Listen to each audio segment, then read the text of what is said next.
Welcome to the Legendarium Green Team. I'm your host, Kyptan, and with me today are Eradandis And and Little Red Book. Hello. Today we'll be continuing our discussion of the Uplift Storm trilogy, covering parts 3 and 4 of Heaven's Reach, the final book of the Uplift Storm. We'll be splitting this book up into 3 episodes. The first covered parts 1 and 2. This one will cover parts 3 and 4, and the final episode will cover part 5 and end with a general recap of the Uplift saga in its entirety. Because this episode will be talking about the middle part of a final book, the entire episode will contain spoilers for the Uplift saga, except for part 5 of Heaven's Reach. Okay, folks, let's get into some general impressions after a quick recap of what happened. So in this section, Streaker escapes the fracturing Criswell structure, joining an exodus that spreads across all of Galaxy 4. Selected by the Harrower, they somehow join a procession of hopeful transcendents. Still pursued by their opponents, a small party is sent to freedom on a scout boat back to wider galactic civilization. Reddy and Dwyer are rescued by Harry Harms in E-Space and accompany him back to Kazkark Base, where they unexpectedly meet up with Alvin, Ka, and company. Unfortunately, Ro-Ken hitched a ride along as well, and kills Pincertip when escaping on Kazkark Base. It's revealed that a natural disaster is once again going to split the galaxies, and there's a plan to use the spasms racking the 5 galaxies, and some supernovae, to send messengers to galactic neighbors. The Pokjihi, now a mixture of Zang, Jijoan species, Jofer, dolphins, and members of the Retired Order, is sent skipping across space. Lark, Ling, and Asks literally sail off into the sunset, while Streaker escapes that questionable honor as Jillian cleaves to her mission. Oh, and of course, there's this whole thing where Reddy gets in trouble. What else is new? So, general impressions. So, one of my impressions is that we get a little bit too much monologuing by some of our characters. I'm thinking specifically of the Prophet on the space station. He has Skiano. the Skiano. He has huge blocks of text, and there's a lot going on. There's a lot going on in this whole section, and it's really good and really enjoyable. And there's action and thoughts, but there's just a lot of monologues too. Yeah, I do like the idea that it's exploring the religious heresy and the Skiano speaks with his eyes emitting light, and that's translated into an auditory language. That's a cool little bit. But you're right that his speeches are in blocks. In text, they're actually italicized because they're translated coming from his vocoder, so they're really easy to see as blocks of text. I do think that one of the weaknesses of this section of the book is that it becomes more about ideas and less about character work. he nailed his head on that point right there. I mean, I agree with both of you on that. I think two things. It's my favorite part of Heaven's Reach because of all the ideas they're throwing out there. And it's also my least favorite part of the book because it's very discombobulated. There's basically one character, in my opinion, who has any real agency, and everybody else feels like a spectator to what's going on. And Brin repeats himself several times to make the same point over and over again from people with different points of view, lots of block text, and everything that you guys have talked about. He definitely repeats himself. The exposition, the stretched out exposition continues, and the info dumps feel like info dumps this time. Right. And that has not been something that the rest of the series has really suffered from. Yep. That's exactly. It's funny because I've talked off camera with Kip about this. Like, I'm glad we broke it up into parts because if I had to put my finger on what bothers me about Heaven's Reach, it's parts 3 and 4 because I do like the ideas he's trying to express here. Right, I find them interesting, but the way he does it is just. If we didn't have any other writings from Brin, I'd say, oh, okay, that's pretty good for a first-time author. But this is a guy who's won 2 Hugos, 2 Nebulas. He's like the cream of the crop, and it's a disappointment given what we know he can do. The part where I find it most obvious is in Jillian's journal entries. Alvin's journal entries continue to be great, but Jillian's, it doesn't feel like Jillian anymore. It feels like something is trying to give us information in the form of Jillian's journal entries, but I've lost the character that I've fallen in love with over these past few books. She doesn't seem to be there anymore. It just seems to be way too info dumpy. But speaking of characters to love, Like, honestly, like, kind of like reading this again, like, this is where I went, oh yeah, now I remember why I thought Emerson was awesome. I remember now. To me, he was the complete saving grace of parts 3 and 4. Like, I loved everything, all the Emerson parts of this part of the book. And he doesn't get enough credit from either Jillian or Sarah. Yeah. Only Hans, his fellow engineer, gives him enough credit. Right. But I mean, to me, that's part of what makes Emerson a compelling character. He's not doing what he's doing for the recognition. He's doing what he's doing because it's the right thing to do, right? And if he doesn't get the credit, he doesn't get the credit. I was going to say, and he's also doing it at great personal cost to himself. He is Yes. offered. Oh, yeah. His brain back at least twice in this section. Yes. And he's like, no, even though he wants to be able to sit down and talk to Sarah, and even though he wants the ease of thinking, he is giving that up because what they're asking of him is kind of evil. I mean, well, we can get into this later, but in one sense, it's evil. In another sense, it's not, right? And that's part of what the idea is not terrible. I mean, like, it's actually gets into something that we spend a lot of time learning about in law school, and you learn about in philosophy classes too. Do the ends justify the means? That's basically what this boils down to, or what is being trying to accomplish. Is it justify the actions they take? Or do you have to take appropriate actions to get to the end result? I don't know what Kip's script is, but I have thoughts about this too. So this is probably the fun part of Heaven's Reach because the ideas are great. The ideas are great. Right? The ideas are great. If you guys want to talk about Emerson right now, let's talk about Emerson. Okay. I love Emerson. So go ahead. So the thing that and this is said twice, both by Jillian and Emerson, is when he's interacting with the old ones, he's like, you never once asked. You never once said please. And maybe we would have helped you out with this if you had said please. And Jillian says the same thing. And the old ones are afraid. They're afraid to go into the sun and maybe or maybe not get transferred to a higher plane or whatever. Yeah. And Emerson said, hey, you could have found, I might have helped you out. And that's the whole reason why they want Herbie, by the way, is because Herbie, did the progenitors run away from this fate? They don't know, but they want to find out. But instead, they set Streaker up to go down that path. And Emerson is right to oppose that. They are trying to be selfish. That is the one thing that the Terrigens Council said the Streaker cannot allow to happen to their data, is for it to be monopolized by one group. Right. And yet we find all of these groups trying to monopolize it for themselves.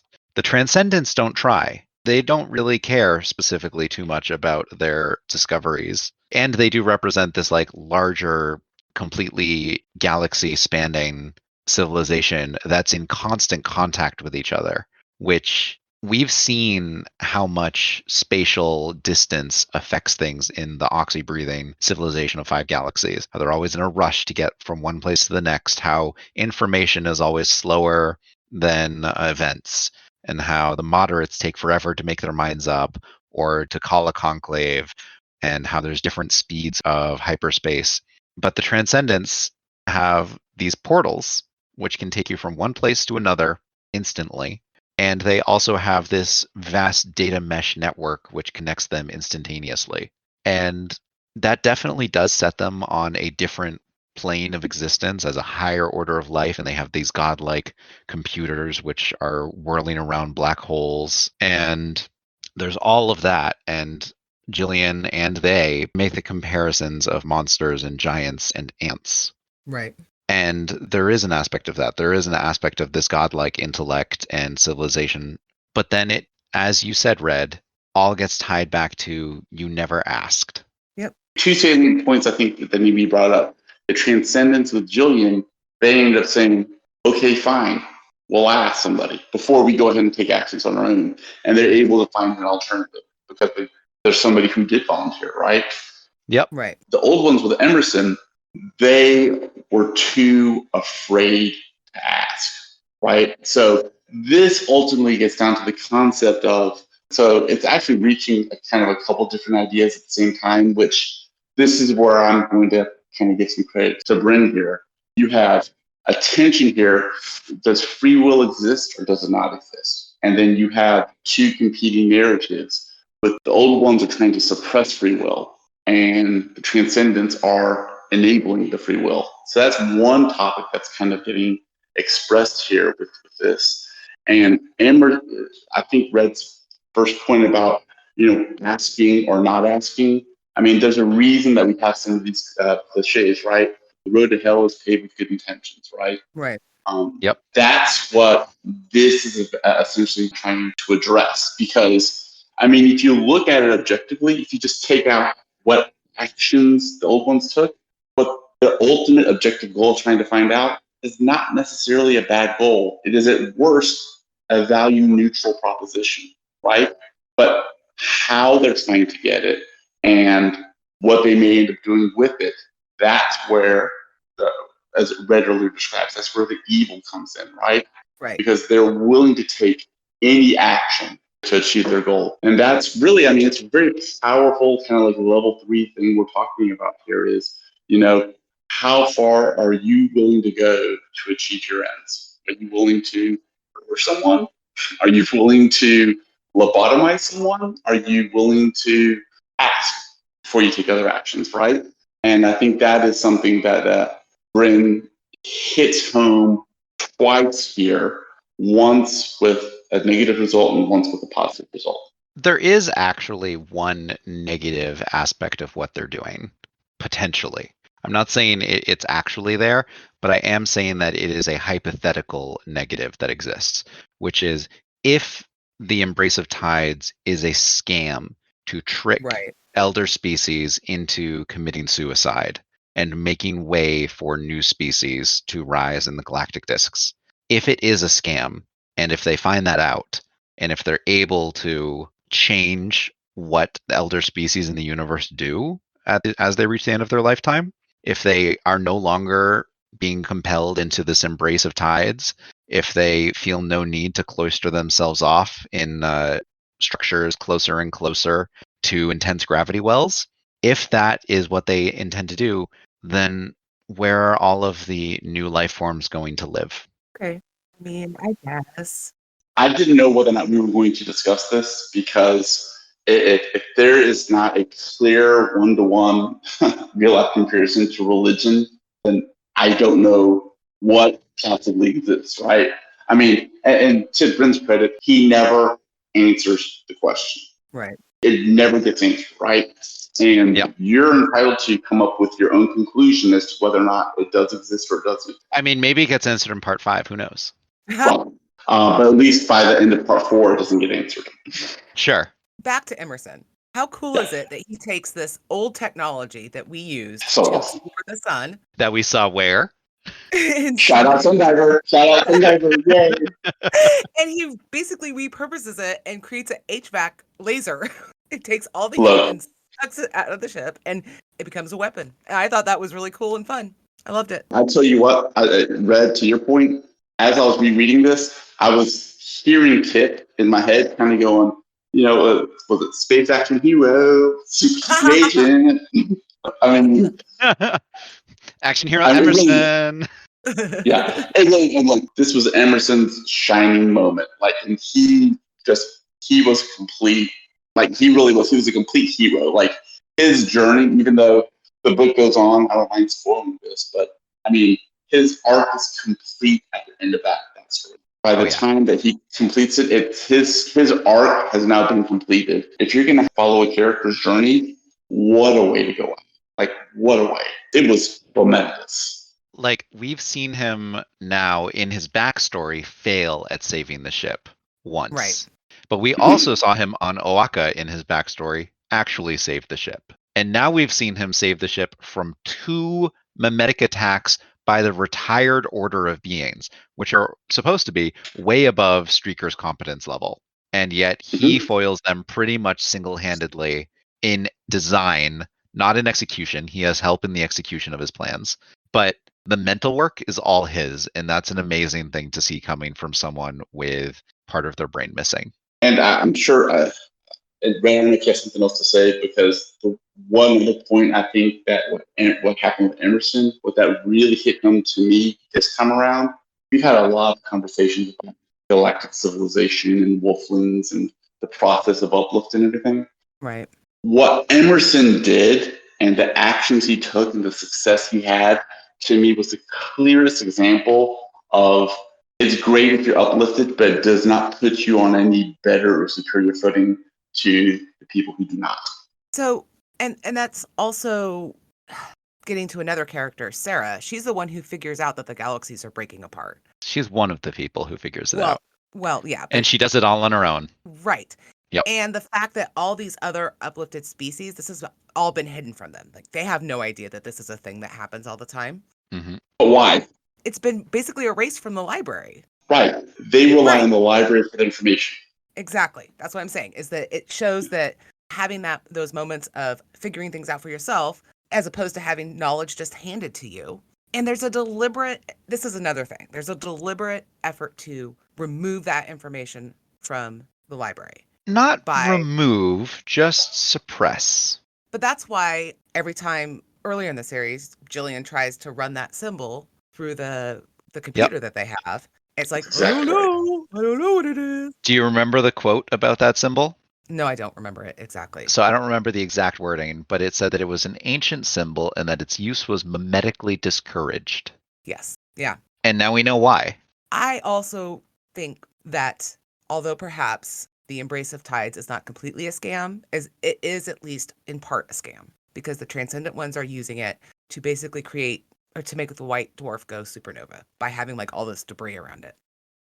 That was my feeling. So that's a question that I have is, does this period of turning retired order members into Transcendent order members, does it only happen during these collapses?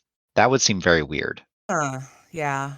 I think there was enough hints in the book to let us know that it happened at other times, but if you're a transcendent one, you can kind of also predict when they'll occur. And that kind of gets to what Red was saying, kind of like they can manipulate it so they can have all this debris and stuff around so that when these galaxies do break up, they can enact their plan. So yeah, I do think that the transcendence itself, the joining of the different orders of life, I really like that idea. And a lot of the retired orders and other orders that we see combining in this method, they also think that that is a very beautiful and awesome idea. When we get to see it in action, we get to see it through some of my favorite characters, Lark and Asks and Ewasks, and now sometimes just called X in Lark's head anyways. Mm-hmm. We get to see that Asks is having the most traky time of its life being part of a larger superorganism. And we get to see that Lark is also having a good time.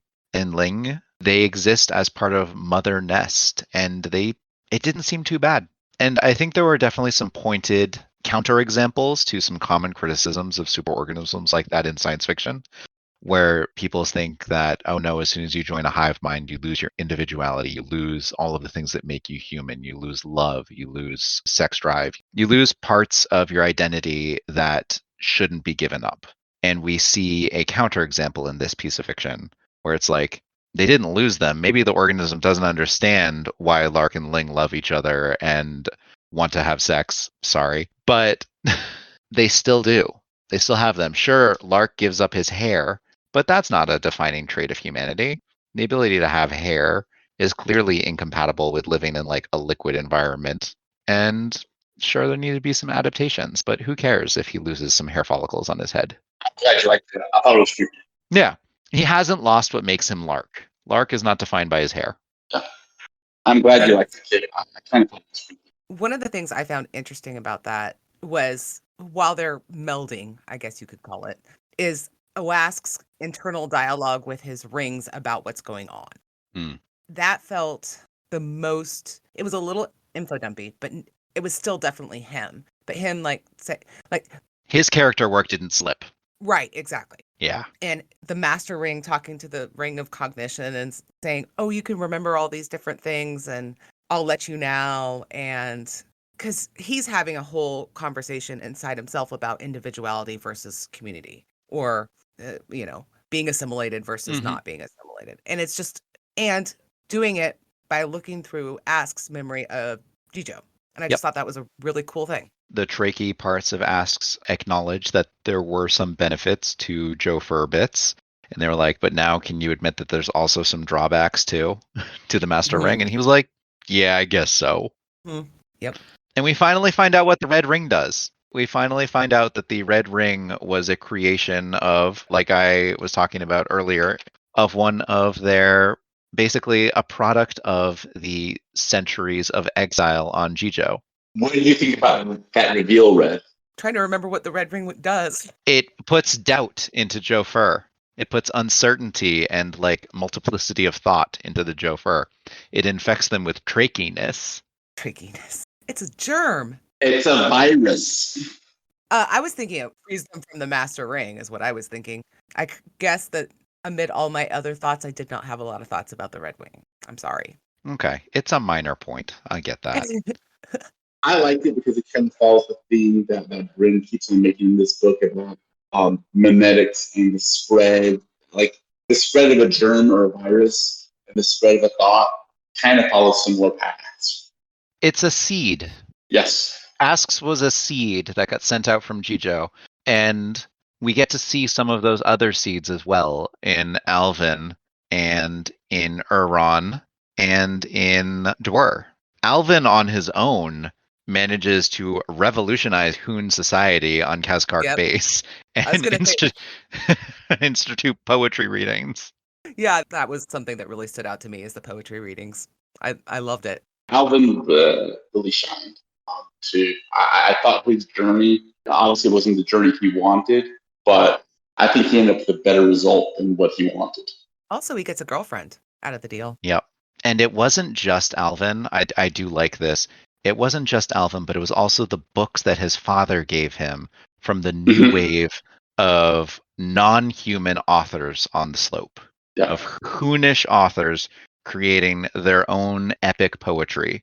And I like that it was not just his personal ability, but it was his culture's collected wisdom and greatest minds that he brought over in literary form and is now going to do a similar thing to what the humans did on Jijo when they first brought books over.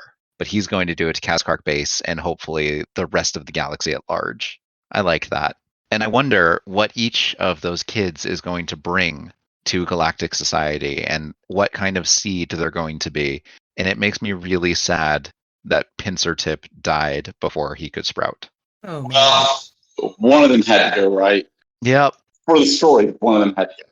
And if you had to pick a sect or a sept of Jijo that had the least maybe to offer to its galactic cousins, it might be the Qhens, because they originally went there in order to like continue their racial stereotyping of the colors, their rigid and strict hierarchy.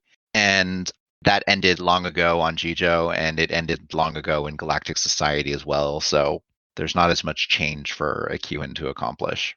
Well, Hunk gets to create an entirely new species. Yeah, that's not a job I envy. No, I'm sure Red has some thoughts about this, so I wanted to kind of see the floor to her to talk about that. Okay, you're going to have to... I missed what you said. Who gets to start a new species? Huck. Oh, yes. Yes. No, I think that's great. It's super exciting that we're going to get our wheelies back. I know they're not called wheelies, but that's what I think of them as. I mean, they are.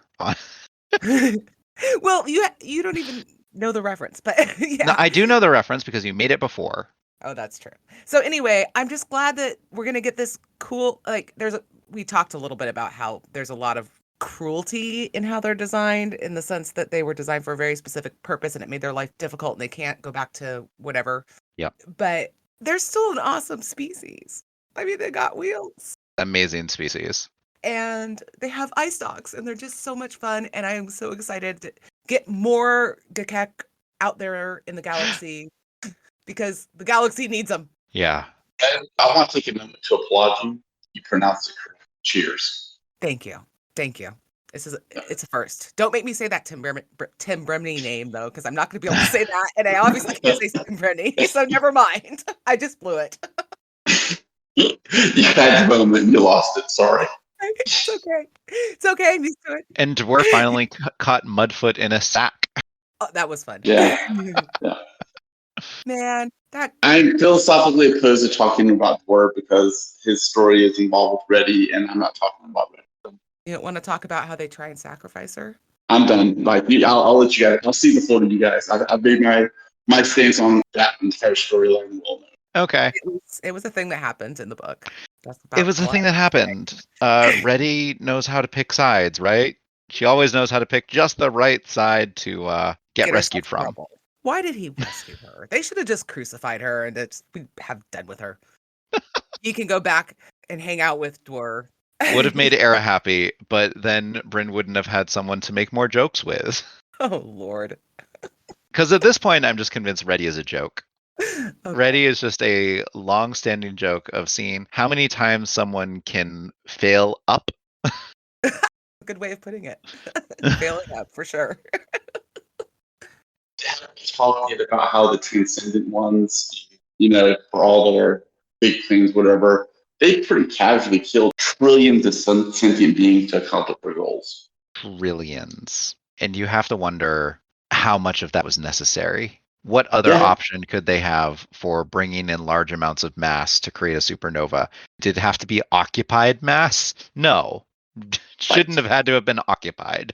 Exactly. I mean, I'm sitting here going, Brin has made a point several times how there's a finite amount of resources in the universe, Yep. right? I've always wondered whether there's an implicit kind of, hey, look, sometimes you've got to just mow the yard, right? You got to trim the grass a little bit. There's just too much out there, and we're just gonna kill two birds with one stone type of things going on with transcendent beings with their thing. That's absolutely what I think happened. They killed two birds with one stone. They let a portion of candidates go through, basically at random, first come, first serve. And then the rest, except for the ones selected to go on the great journey, the rest were just dross. Yeah. They needed to be plowed back under and have their matter and energy be used to create the next generation of stars. That was seriously disturbing. That whole plot line really upset me. I definitely feel like Brin the Astronomer came out in that section a bit. And Brin the Astronomer is not Brin the Writer all the time. Right. The giant swirl of ships going down to the white dwarf star was beautiful imagery, and I really like the concept. And imagining it as the accretion, imagining the mass as being equivalent to the accretion disk of a nebula about to birth a star, that gives a real big scale of how big that thing was. Just how many ships there were there. And that's cool. Yeah, I was about to say the science part of the fiction. There was a lot of science in the science fiction part. There was a lot of science, and the term Chandra Sekhar limit was thrown around a lot. Yes. And there was definitely a few places where it got a bit ponderous. It just and repetitive. And we've already talked about this, but it's just like he could have used an editor. But I do have a really good quote from that. It's one of my favorite quotes in the book. Sure. There's a couple points in the book where he introduces something like he's introduced it before, but he hasn't. Specifically about the needle gateways, which are referred to as needle gateways before we get the chance to know that they're actually gateways somewhere. Mm-hmm. That feels like something someone should have caught. Yes. Well, look, I think we made this point before, but I think it's worth reiterating.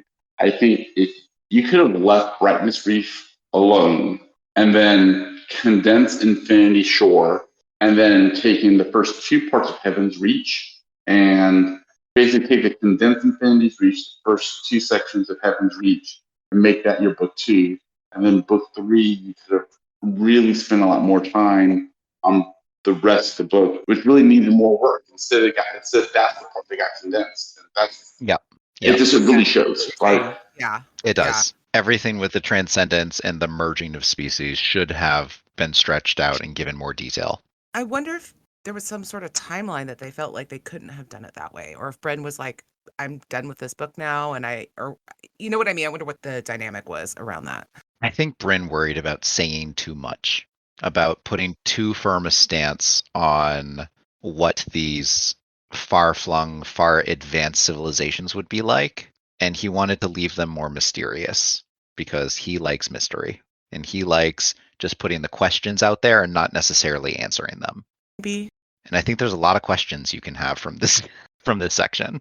To that point, I'll say that at least for this is a taste thing, but at least for me, it's one of the things I like the most about Brin as an author is that he is unafraid of asking difficult questions, and he is just unafraid to say, "I don't know, but here are both 2, 3, 4 sides of a possible answer.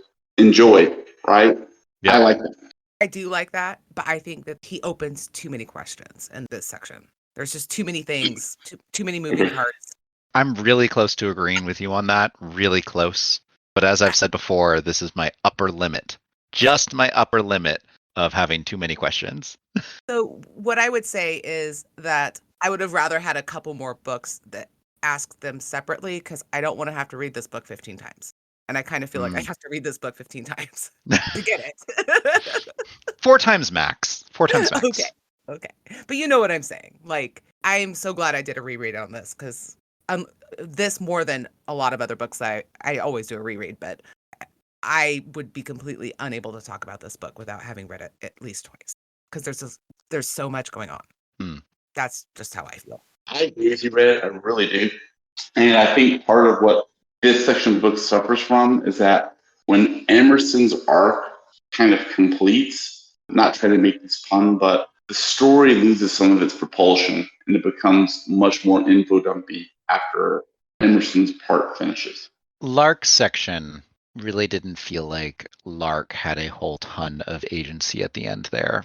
Lark was very much just discovering things. He was hearing stories and he was being used as a window for the reader to learn more about what was happening. Exactly. Especially the stuff around the black holes. Yes. Which was fun. That was a really fun part. The idea of a combination of oxygen, hydrogen, and machine life falling like rain onto the surface of a neutron star where they race across in the deep gravitational flux, and they use that difference in time and in metric to compute and to last throughout the eons. That was really cool. And it does make me wonder about how the other orders of life are integrated in. But those other orders of life have always been less explained. Those are like the memes and the quantums and the other ones that it won't even list. It won't even give names to. But we're just told that they exist. We're told that there's 7 main orders of life. Right. And they're all in Mother, right? Because there's some memes floating around in Mother too, isn't there? There are no memes in Mother. No. Oh. No. Mother only contains oxygen and hydrogen. Not even machines yet. It does contain machines. Machines are a part of it. Sure. Machines are part of on the Polkjihi? Yes. I think so. Yes. I thought so. When did that happen? There's a distinct part where they talk about how the machines had come on board and Mother had incorporated the machines. Okay. As part of it, because Lark has when you're talking about the part where Lark has a journey and he's is it when they put the envelope on? That's it. Okay. Yeah. I don't fully encounter that as like part of Mother yet. Okay. I count the envelope as separate mostly. I think it will become part of Mother, but I don't think it has in like the continuity of the story yet. Fair enough. Going back to what I said about reading it 15 times, I do not mean you can't enjoy it with one read. I'm just saying that there's so much going on that it's a bit overwhelming the first time you read it. I now have a cultural reference point. If I had to describe Heaven's Reach to somebody, I can now point to something that exists in American culture to point to say, well, it kind of addresses these concepts. And I would tell anybody who wants to read, especially parts 3 and 4 of Heaven's Reach, a comedic version of it is found in The Good Place. Yeah, I was thinking of that when I was reading it this time too. No, I missed it when Era said it. Era was saying that a version of the central tenets of faith that are being discussed in this section of Heaven's Reach are also to be discussed in The Good Place. Oh, I have not watched that.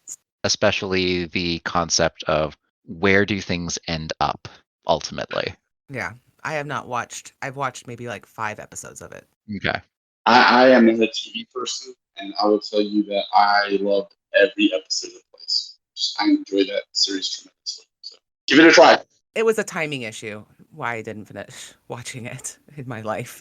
Okay. Let's talk again about moderates versus fanatics in galactic society, and let's consider a third group of people this time. Because the moderates have very little goals. They're just kind of afraid of sticking their necks out. They want to make sure that they move with consensus and that no one ever singles them out for extermination, as is prone to happen if you really put your foot into the political arena of the galactic civilization. And there's the fanatics who earn great power and they move with certainty, and right now they are bending Terra into oblivion. But there's a third group, I think, which is important. And those are the ones that have a sense of self and a sense of purpose, and also a sense of, like, let's call it compassion, or as the books have called it before, whimsy or humor. These are the Timbrimi, the humans, possibly the buyer.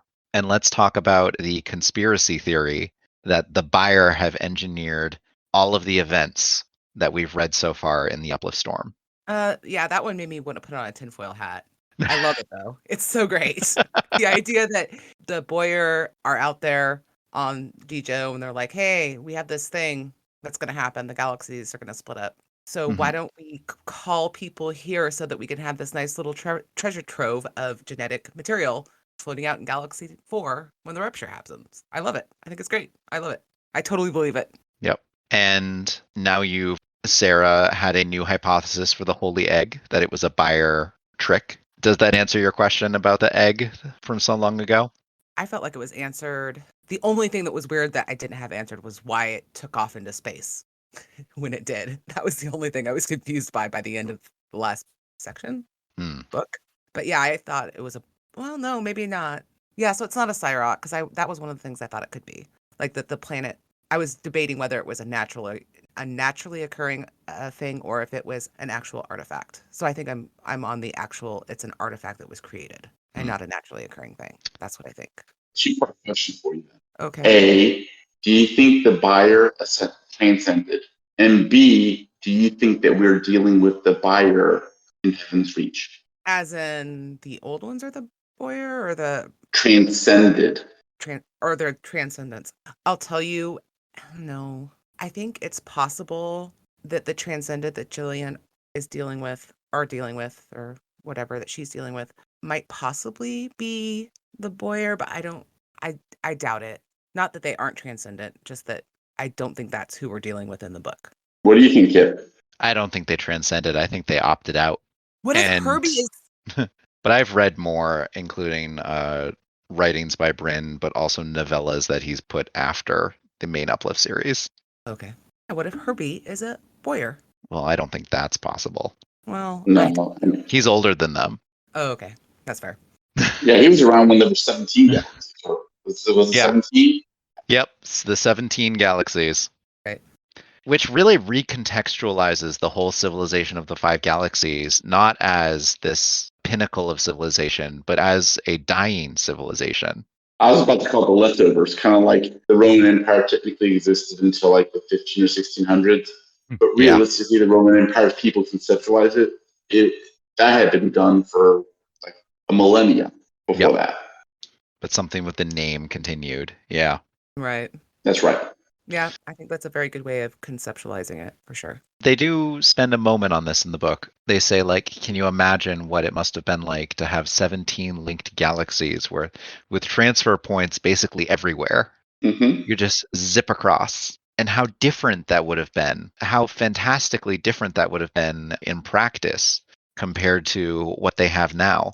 And you wonder if the institutes and all the other traditions and mannerisms of galactic society, how they either A, have changed, or B, haven't changed since those 17 linked galaxies existed, and what effect that would have on the operation of the civilization as a whole.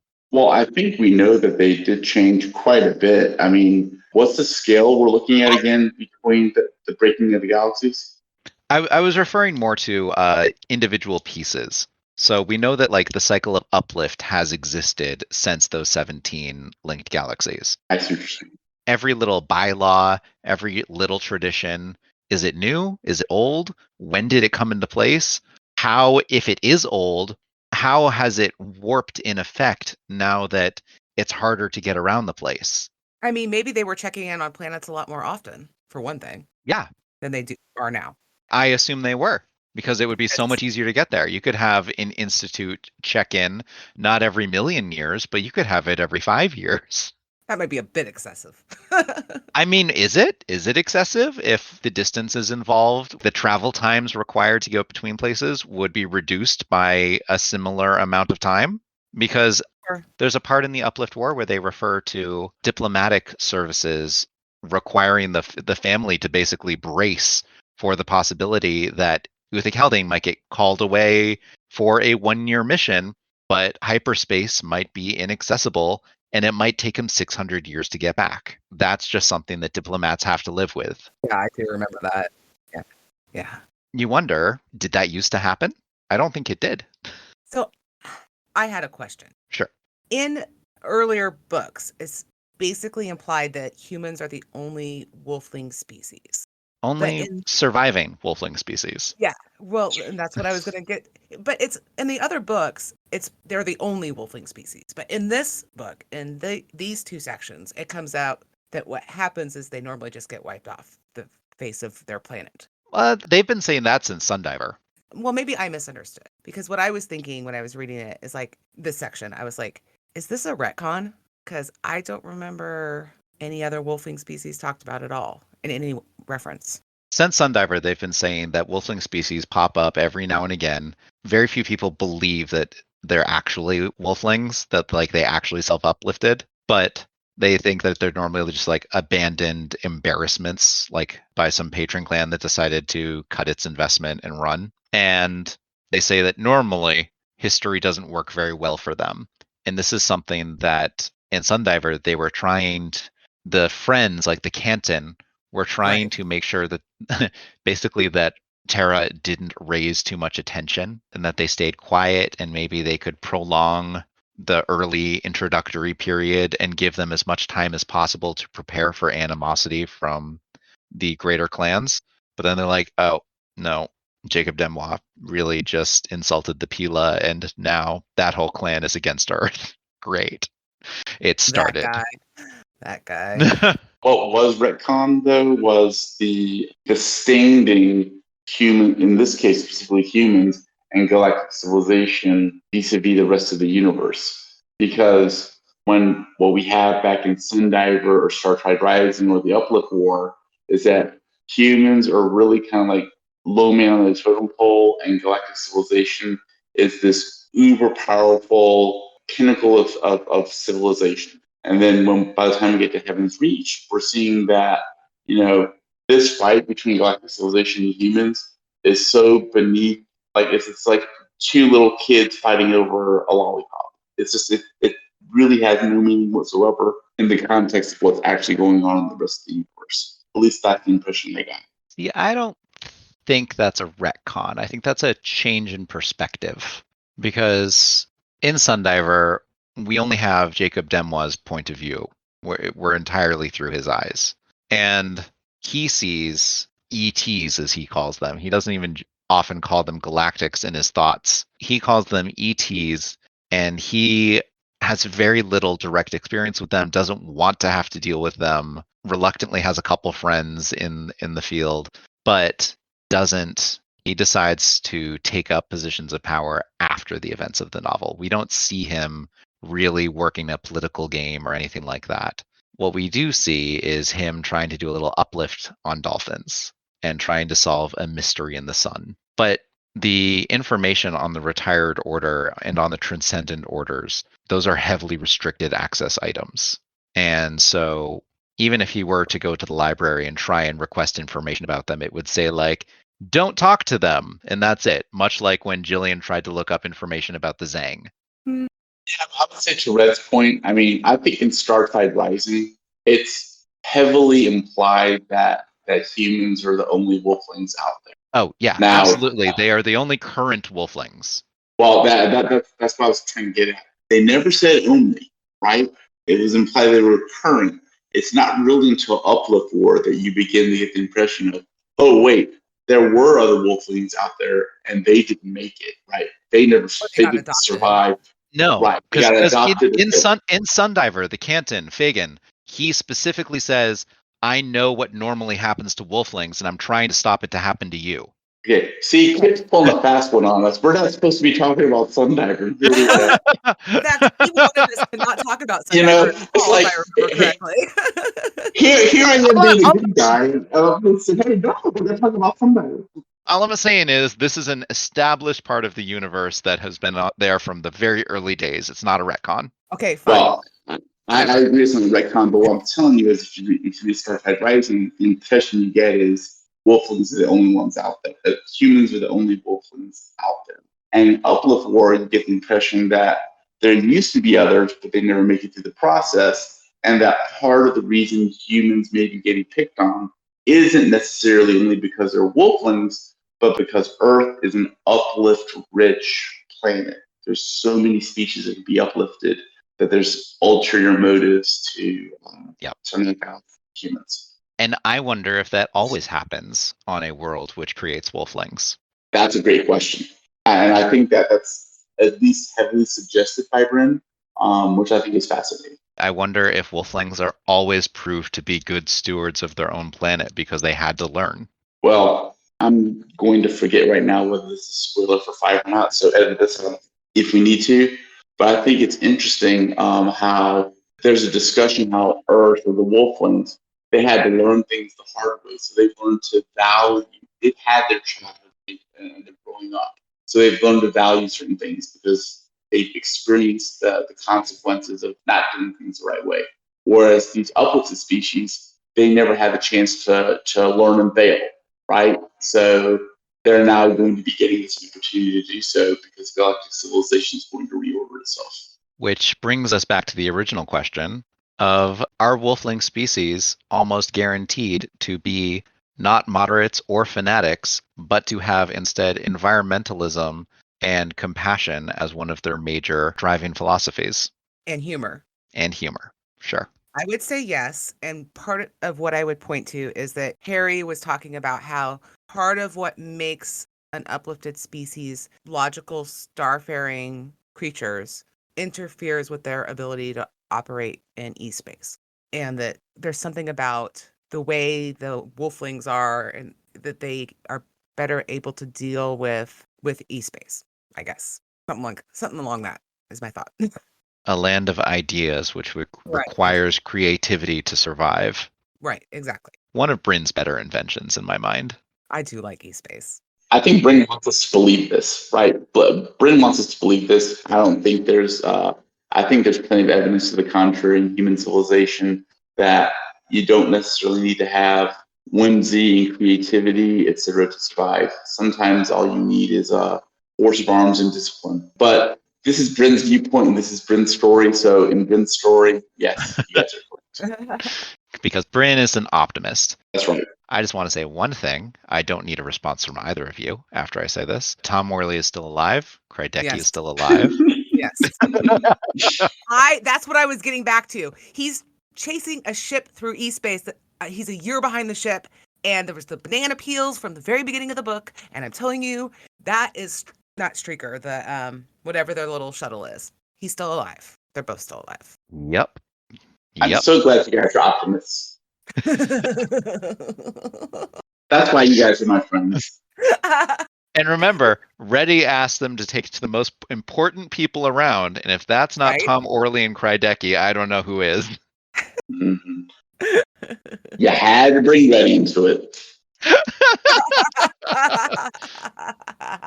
And Dwyer asked them to bring them home. And home is where Tom Orley is, right? Okay. Well, maybe not for Dwyer. That's a stretch. That's a stretch. Oh, they get along famously. Are you kidding me? Dwyer and Tom? But it's not home for Dwyer. It's not home for Dwyer. No. That machine had a very bad conception of what both of them wanted. I would say this, that if for whatever reason Tom and Dwyer were to connect, I mean, Dwar is like what Tom would have been on Jijo. Yep. Like, Yeah. That's Yeah. Based on their communication with that machine entity, I would say that Dwar and Reddy are not ready to be transcendent quite yet. No, I agree. I agree. Oh, You're not going to get me to talk about Reddy, so no, I'm done. Okay. okay. Okay, I think that covers it for now. Thank you, everybody, for joining us today. Join us on the Discord, on our Reddit. If you want to talk to us later, you can also find us on Twitter. If you're feeling very generous, support the main Legendarium podcast on Patreon.